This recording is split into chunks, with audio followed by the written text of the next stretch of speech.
j'ai fondé Adamance en 2005 comme étant la première joaillerie en ligne sur Internet en France. L'or équitable pour moi était vraiment quelque chose que je voulais mettre en place depuis longtemps. J'avais initié des contacts très tôt en fait, il y a plus de 2 ou 3 ans avec le WWF sur ce sujet.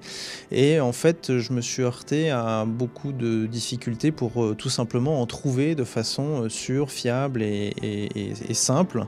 Et c'est ce que j'ai finalement réussi à trouver avec Patrick Shine. Donc ça a été une grande avancée et ça fait accélérer les choses. L'or équitable est né en Amérique du Sud puisque c'est dans l'arc andin, les pays de l'arc andin, donc Colombie, Pérou, Équateur et Bolivie, que se situent les premières communautés minières qui ont adhéré au business model du commerce équitable. On a à peu près une vingtaine de millions de mineurs qui représentent 90% donc de l'emploi généré par le secteur et qui produisent seulement 10% de l'or du secteur.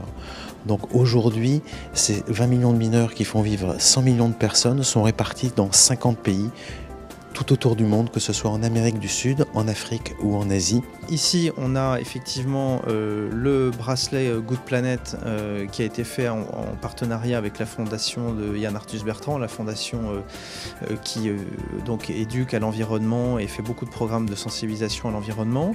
L'idée, c'est Yann Arthus Bertrand qui a choisi la phrase qu'il y a sur le bracelet qui s'appelle « Agir rend heureux ». L'intégralité des bénéfices sont reversés à Good Planet.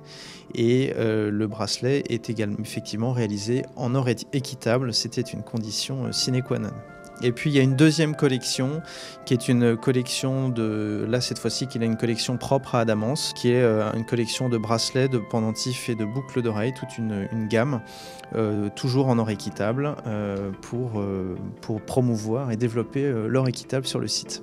Il y a 3 types de critères. Il y a des critères sociaux, c'est-à-dire qu'il y a surtout un fort impact social, des critères environnementaux, donc dans le respect de l'environnement, et des critères économiques, ça veut dire une transparence tout le long de la filière, à la fois au niveau des prix et au niveau des intervenants.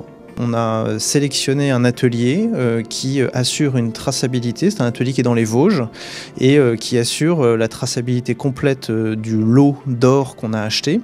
Et j'ai tenu à me déplacer moi-même pour aller voir comment exactement c'était tracé.